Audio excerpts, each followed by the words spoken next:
Enzo Recto, kalaban ang katiwalian at kasinungalingan, kakampi sa katotohanan at kabutihan.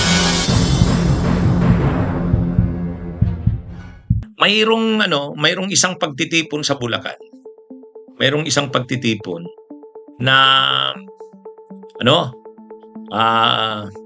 nandun siyempre si Sani Angara dahil siya yung secretary ng DepEd.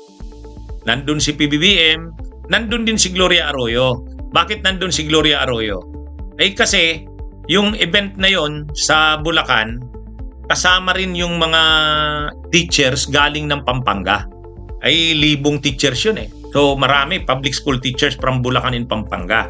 Kaya nandun si PBBM, nandun siyempre siya, pinaka-guest si PBBM. Nandun si Angara, dahil siyang DepEd. Inimbitahan din siguro si Gloria kasi congresswoman yan ng Pampanga at maraming mga public school teachers sa Pampanga ang pumunta. Kaya lang ang nakakuha ng atensyon doon, yung parang inisnab ni PBBM si GMA. Parang inisnab ni PBBM si GMA. Yun ang nakakuha ng atensyon. Kasi doon sa stage, nakatayo sila. Lahat ng nandun sa stage, kinamayan ni PBBM. Sa bagay, si GMA kasi hindi naman nag-initiate makipagkamay kay PBBM. Pero yung mga katabi ni GMA, kinamayan ni PBBM linagpasan si GMA. Hindi naman kasi nag-offer si GMA ng kamay niya. Pero dapat si PBBM napansin niya na yon. Bakit si GMA hindi parang tuod doon na nakatayo lang, hindi naman nag-o-offer ng pakikipagkamay kay magkakatabi sila, magkakatabi sa stage. Yung lahat ng katabi ni GMA kinamayan si PBBM.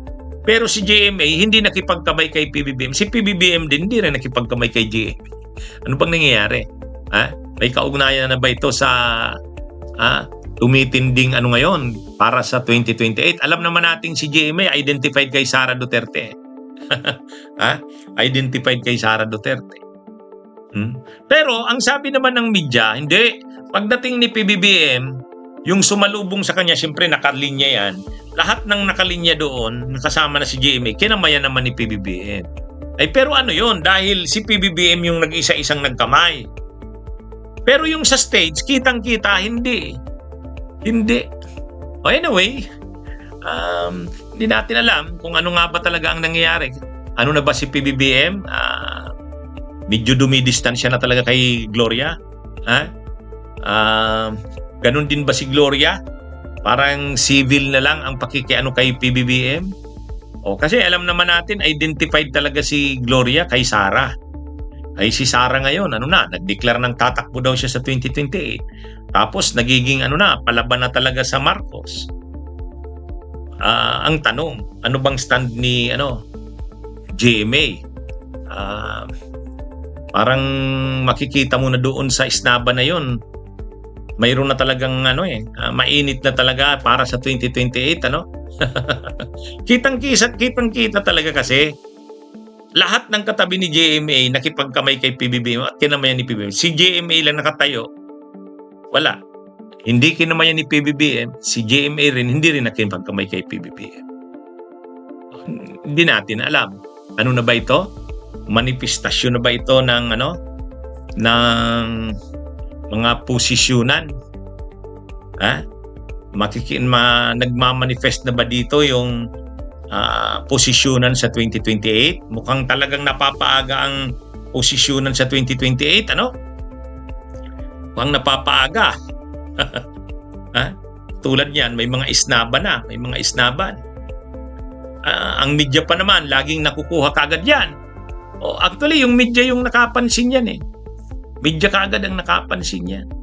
President Bongbong Marcos was in Bulacan this morning to lead the oath-taking of newly promoted teachers. Former President Gloria Arroyo also attended the event, but people are talking about the two skipping the handshake on stage. President Bongbong Marcos lodged the almost 2,000 newly promoted teachers from Bulacan and Pampanga this morning, who all advanced under the Expanded Career Program, or ECP, of the Department of Education. Under this program that was signed in 2025, promotion now depends on a competency-based system that allows teachers to advance through either classroom teaching or school leadership tracks, meaning a Teacher 1 level instructor can progress to up until Teacher 7 and go from salary grade 11 to salary grade 17. This department order from DepEd addresses promotion bottlenecks and ensures teachers that they do not have to wait for vacancies to advance to higher ranks.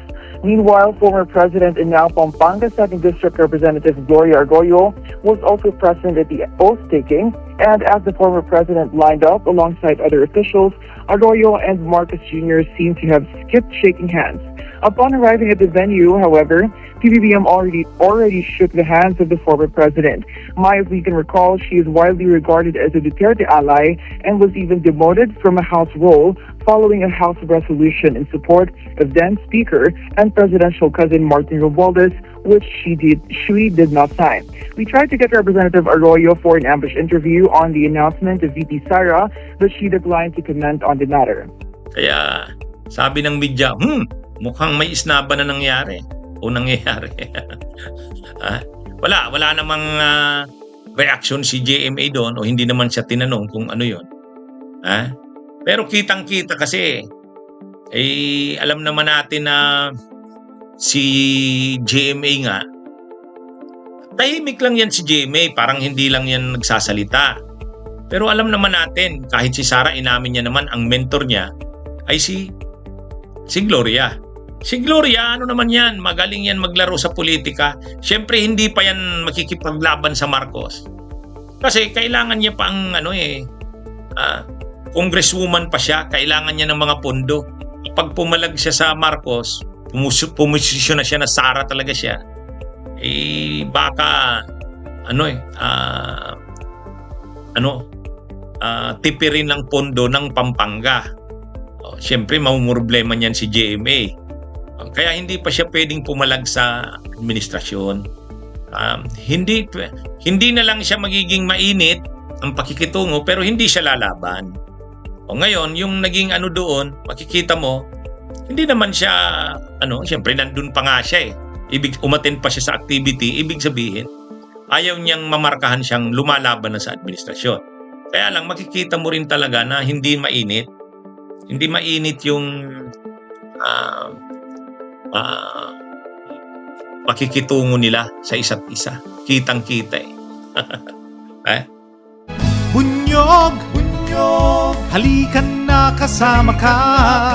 Bunyog, kapag buklod ay may pag-asa. Luzon, Visayas, Mindanao, isa ang pananaw. Sa bagong Pilipinas ang bunyog isisigaw.